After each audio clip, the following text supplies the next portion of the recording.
আসসালামাইকুম, welcome back to my channel. আশা করছি সবাই ভালো আছেন। আমরা আলহামদুলিল্লাহ ভালো আছি। তো আজকে হলো আমাদের এখানে বুধবারে আরও একটি ব্লগ আপনাদের জন্য নিয়ে এসেছি। আশা করছি আজকের ব্লগটি সবার ভালো লাগবে।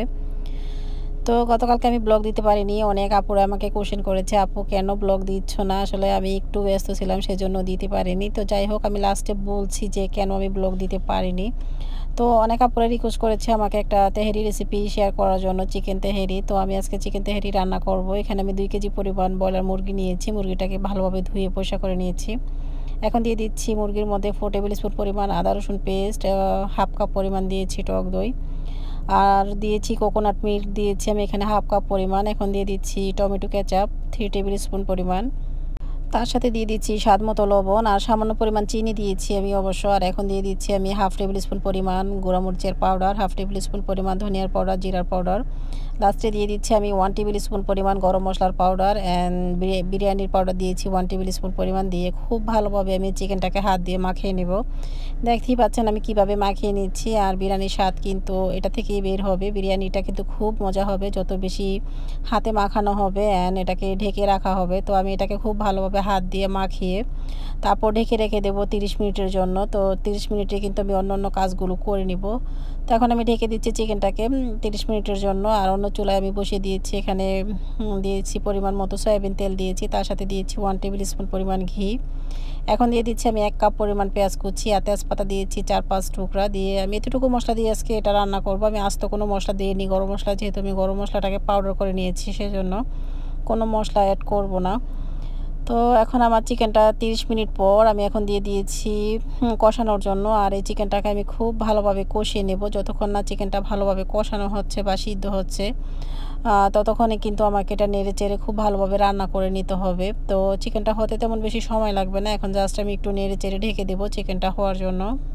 তো গতকালকে আমি ব্লগ দিতে পারিনি। অনেক আপুরে আমাকে কোশ্চেন করেছো, আপু কেন ব্লগ দেওনি? আসলে আমি অনেক ব্যস্ত ছিলাম যে রুমটাকে চেঞ্জ করব, সেজন্য আমার বাসার জিনিসপত্র সব কিছুই কিন্তু আমি প্যাক করতেছি, সেজন্য আমি ব্লগ দিতে পারিনি। আর এমনিতেও আমি একটু অসুস্থ ছিলাম সেজন্য।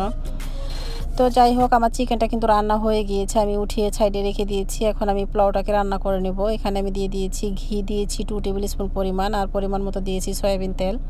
ঘি আর সয়াবিন তেলটা দিয়ে রান্না করলে খেতে অনেক ভালো লাগে। আমি সবসময় এটা একটু মিক্স করার চেষ্টা করি, যখন হাতের কাছে ঘি পাই তখনই দিয়ে দেই তেলের সঙ্গে মিক্স করে, তাতে তেহারিটা খেতে ভালো লাগে। এখন দিয়ে দিয়েছি 1 কাপ পরিমাণ পেঁয়াজ কুচি। পেঁয়াজটাকে হালকা একটু ব্রাউন করে ভেজে নেব। দেন আমি অ্যাড করব পোলাওর চাল। আমি এখানে 1.5 কেজি পরিমাণ পোলাওর চাল নিয়েছি। এখন পোলাওর চালটাকে আমি খুব ভালোভাবে কষিয়ে নেব। আর সবসময় পোলাও রান্না করার সময় কিন্তু একটা দিকে লক্ষ্য রাখতে হবে যে আমি যেই কাপ দিয়ে চালটাকে মেপে দেব ঠিক ওই কাপ দিয়ে কিন্তু পানি দিতে হবে। তো আমি আজকে এখানে 4 কাপ পরিমাণ চাউল নিয়েছি বড় কাপে, আর 8 কাপ পরিমাণ পানি দিয়ে দিব। তাতে কিন্তু পারফেক্ট একটা পোলাও তৈরি হয়ে যাবে। আর পোলাও বা তেহেরি যেটাই রান্না করি না কেন, প্রথমে কিন্তু আমাদেরকে চিকেন বা বিফ রান্না করে নিতে হয়, দেন লাস্টে আমাদেরকে পোলাওটাকে রান্না করে নিতে হয়। তো প্রথমে আমি চিকেনটাকে রান্না করে নিয়েছি, এখন পোলাওটাকে রান্না করে নিচ্ছি। তো আমার চালটা এখন খুব ভালোভাবে কষানো হয়ে গিয়েছে। এখন আমি অ্যাড করে দিয়েছি এখানে গরম পানি, 8 কাপ পরিমাণ গরম পানি দিয়েছি। এখানে আমি গরম পানির সঙ্গে ফুল ক্রিম মিল্ক অ্যাড করেছি 4 টেবিল স্পুন পরিমাণ। আমি এটাকে গুলিয়ে তারপর দিয়ে দিয়েছি। আর এখন দিয়ে দিয়েছি 5-6টি কাঁচামরিচ আর স্বাদ মতো লবণ। তো অবশ্য কাঁচামরিচটা আমাদের গাছ থেকে ছিঁড়ে নিয়ে এসে দিয়ে দিয়েছি। আমার কাছে আজকে কোনো কাঁচামরিচ ছিল না অবশ্য বাসায়। আর অনেক বাজারই ফিনিশ হয়ে গিয়েছে। আমি ইচ্ছে করেই কিন্তু বাজারগুলো করতেছি না, যেহেতু আমাদের বাড়ি চেঞ্জ করব সেজন্য বাজার সাথে একটু কম করে করতেছি। তো যাই হোক, আমার পোলাওটা রান্না হয়ে গিয়েছে। পোলাওটা রান্না হওয়ার পর আমি উপরে দিয়ে দিয়েছি চিকেনগুলো দিয়ে জাস্ট এখন একটু নেড়ে চেড়ে খুব ভালোভাবে মিক্স করে তারপর আমি এটাকে ঢেকে রাখবো ঠিক 5 মিনিটের জন্য, চুলাটাকে মিডিয়াম আঁচ করে। তাতে কিন্তু চালটা যতটুকু সিদ্ধ হয়নি মানে ভালোভাবে ফুটেনি, সেটা কিন্তু বাকিটা ফুটে যাবে।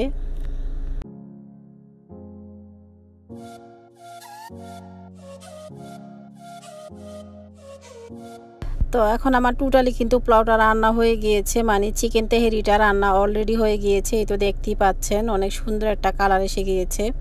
তো এখন আমি পরিবেশন করে নিচ্ছি, তারপর বাচ্চাদেরকে দিব রেডি করে খাওয়ার জন্য। ওরা তো এখনই স্কুল থেকে আসেনি, যখন আসবে তখন ওদেরকে খাওয়ানোর চেষ্টা করবো আর কি। তো হাতের বাকি কাজগুলো এখন শেষ করে নিচ্ছি, রুমটাকে গুছিয়ে নেব। আসলে আজকে হাতে অনেক কাজ জমে গিয়েছে, সেই কাজগুলো ফিনিশ করে এখন হলো আমাদের এখানে ইভিনিং টাইম।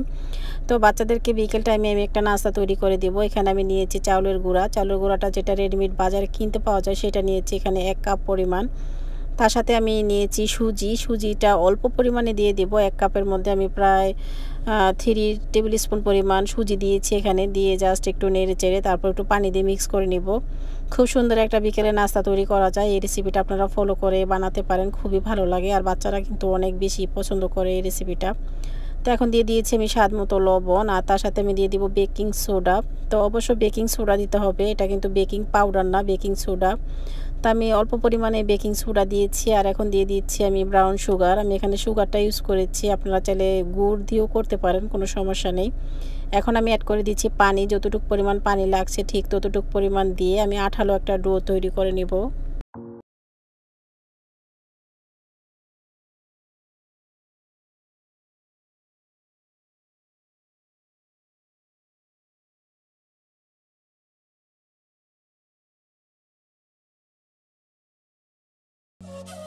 তো আমার অলরেডি আঠালো একটা ডো তৈরি হয়ে গিয়েছে, দেখতেই পাচ্ছেন আমি কীরকম তৈরি করে নিয়েছি। এটা তেমন বেশি ঘন হয়নি, আবার তেমন বেশি পাতলাও হয়নি। তো এখন আমি এটাকে রেস্টে রেখে দিব 3 মিনিটের জন্য, ফিরে আসবো 3 মিনিট পর। তো আমি ব্যাটারটাকে রেস্টে রেখে তারপর এখন চলে এসেছি এটাকে ফ্রাই করার জন্য। আমি এখানে দিয়েছি পর্যাপ্ত পরিমাণ তেল দিয়েছি, তেলটাকে হালকা একটু গরম করে নিয়েছি। আর এখন এক এক করে আমি দিয়ে দিচ্ছি সেই সুজির নাগেটস বলতে পারেন বা কোয়ে বলতে পারেন, এদেশি ভাষায় এটাকে কোয়ে বলে থাকে। তো আমি এটাকে সুজির নাগেটস নাম দিয়েছি, যেহেতু শেপগুলো একদম নাগেটসের মতো হয়েছে আর খেতেও খুব ভালো লেগেছে, সেজন্য আমি এটা নাম দিয়েছি সুজির নাগেট।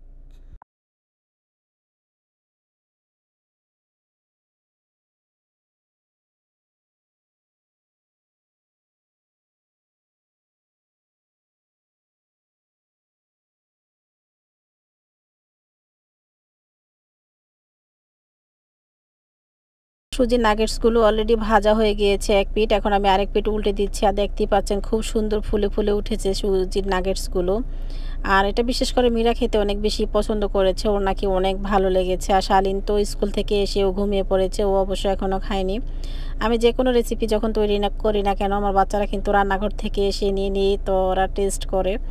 ওরা বিশেষ করে তালের পিঠা, তারপর তেলের পিঠা, এগুলো বেশি পছন্দ করে। এই পিঠাটাও পছন্দ করে, এটা একটা পিঠার মতোই কিন্তু টেস্ট আসে। তো আমি যেহেতু এটার মধ্যে সুজি অ্যাড করেছি, সেজন্য এটার নাম দিয়েছি সুজির নাগেট। আমার কাছে খুবই ভালো লাগে এই সুজির নাগেটটা খেতে, তাই আপনাদের সঙ্গে শেয়ার করেছি। তো আমার এখন অলরেডি সুজি নাগেটটা ভাজা হয়ে গিয়েছে, আর আমি যখন এটা ফ্রাই করতেছি তখনই কিন্তু বাচ্চারা নিয়ে খেয়েছে, ওরাও বলেছে যে খুব মজা হয়েছে। আসলে সবসময় আমি যে রেসিপিগুলো করি না কেন সেগুলো কিন্তু আপনাদের সঙ্গে শেয়ার করে থাকি। আর এখন যেহেতু একটু ব্যস্ততার মধ্যে আছি, হয়তো রেগুলার ব্লগ দিতে পারি কিনা সঠিক বলতে পারবো না, তারপরও আমি চেষ্টা করব রেগুলার ব্লগ দেওয়ার জন্য। তো আমার অলরেডি এখন সুজি নাগেটটা ভাজা হয়ে গিয়েছে, আর ভিতর থেকে কীরকম হয়েছে সেটা আমি একটু দেখাচ্ছি আপনাদেরকে ভেঙে। আসলে খুবই সুস্বাদু হয়েছে। তো আজকে আমাদের মেয়েটকে কল করেছি, ও এসেছে, এসে তারপর রুমে টুকিটাকি যে কাজগুলো মানে যে জিনিসপত্রগুলো আমি ওই বাসায় নিয়ে যাব সেগুলো আমি এখন ধুয়ে পরিষ্কার করে নিচ্ছি ওকে দিয়ে, ও এগুলো ক্লিন করে দিচ্ছে। আর যেগুলো ছোট ছোট জিনিসপত্র রান্নাঘরে রয়ে গিয়েছে সেগুলো আমি প্যাক করে নিচ্ছি। আর ওকে আমি বলে দিচ্ছি এগুলো কীভাবে ওয়াশ করবে, ও খুব সুন্দরভাবে ওয়াশ করতে পারে সবসময়, যেহেতু ওর আমার বাসায় কাজ করে। তো ও কিন্তু সব কাজই বুঝে, ওকে আমার তেমন বেশি গুছিয়ে বলতে হয় না। তো এখান থেকে যখন কাজটা শেষ করবে তখন আমি আমার নতুন বাসায় নেওয়ার চেষ্টা করব ওকে, ওখানে ক্লিন করার জন্য। তো নতুন বাসার দেখি আমরা চাবি পাবো হয়তো 2-1 দিনের মধ্যে, অবশ্যই আপনাদের সঙ্গেও শেয়ার করব। আর অনেক আপুরাই বলতেছে আমার ওই বাসাটা দেখার জন্য, তো আমিও কিন্তু দেখানোর জন্য আগ্রহ, যতটুকু সম্ভব আর কি দেখানোর চেষ্টা করব। তো এখন আমাদের রুমটা ক্লিন করা হয়ে গিয়েছে, আর হাতের টুকিটাকি কাজগুলো ফিনিশ হয়ে গিয়েছে। আর এই তো এখানে দেখতেই পাচ্ছেন আমি এগুলো প্যাক করেছি, অবশ্য আমার অনেক সময় লেগে গিয়েছে। এগুলো প্যাক করার পর কিন্তু আমি ভিডিওটা মেক করতে বসে যাব। আর এই তো শালীন দুষ্টুমি করতেছে, ও অনেক খুশি, একবার উপর নিচে শুধু দুষ্টুমি করতেছে। তো ওকে আমি এখন ঘুম পাড়িয়ে দেবো, স্কুল থেকে আসার পর ওকে আর ঘুম পাড়ানো হয়নি। তো এটা ছিল তারপরের দিন সকালবেলা, এখন যাচ্ছি আমরা স্কুলে বাচ্চাদেরকে নিয়ে, ওদেরকে স্কুলে নামিয়ে দিয়ে তারপর আমরা যাব একটু বাঙ্গি। মানে বাঙ্গি হচ্ছে এদেশে একটা এরিয়ার নাম, ওই এরিয়াটার নাম হচ্ছে বাঙ্গি, আমাদের বাসা থেকে অনেক দূরে। ওরা আব্বু একটা নতুন প্রজেক্ট পেয়েছে ওখানে, আমরা ওটা দেখার জন্য ওখানে যাচ্ছি। তো ওই এরিয়াটা আপনাদের সঙ্গে শেয়ার করার চেষ্টা করব। আর আজকে ভাবতেছি বাচ্চাদেরকে স্কুলে নামিয়ে দিয়ে ওখানে যাব, আর ওখান থেকে আসতে তো অনেক লেট হয়ে যাবে, সেজন্য সকাল সকালে কিন্তু আমরা রওনা হয়ে গিয়েছি।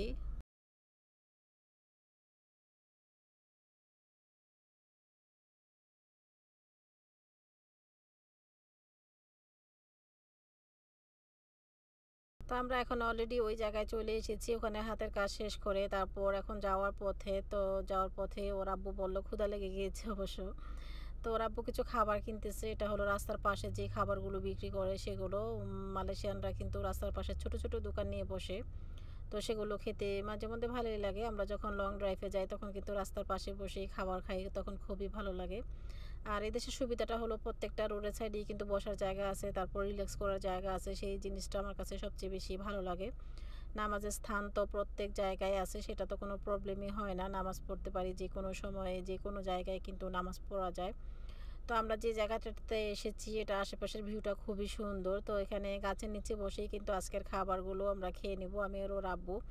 তো আমাদের হাতের কাজ আরও কিছু বাকি রয়ে গিয়েছে, আর কিছুক্ষণের মধ্যে হয়তো বাচ্চাদেরও স্কুল ছুটি হয়ে যাবে। তো এখান থেকে কাজটা শেষ করে তারপর আমরা চলে যাব ওদেরকে স্কুল থেকে নিয়ে আসার জন্য। বাসায় নিয়ে আবার ওদেরকে ঘুম পাড়াতে হবে, স্কুলের হোমওয়ার্ক আছে, অনেক কাজ, তারপর রুমের কাজকর্ম সব কিছু কিন্তু এলোমেলো হয়ে আছে এখন আমার বর্তমানে, আমি অনেক বিজি এখন।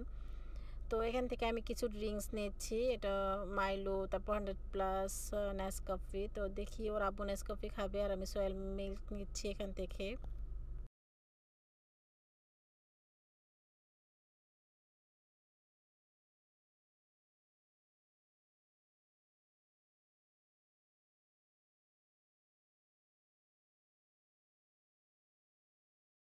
কার ভিউটা আর দূর থেকে দেখা যাচ্ছে পুকুরের মতো, মানে খুবই সুন্দর সচ্ছল পানি, দেখে আমার কাছে আরও বেশি ভালো লাগতেছে।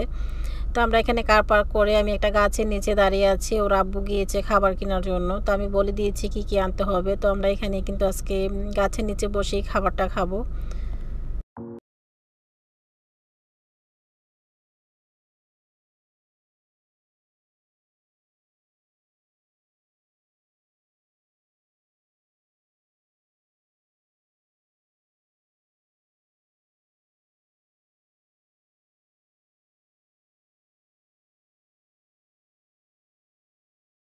এখানে হলো সেই বসার জায়গা, ওর আব্বু অলরেডি খাবার কিনে নিয়ে এসেছে। তো আমরা এখন অলরেডি এখানে বসেছি খাবারটা খাওয়ার জন্য।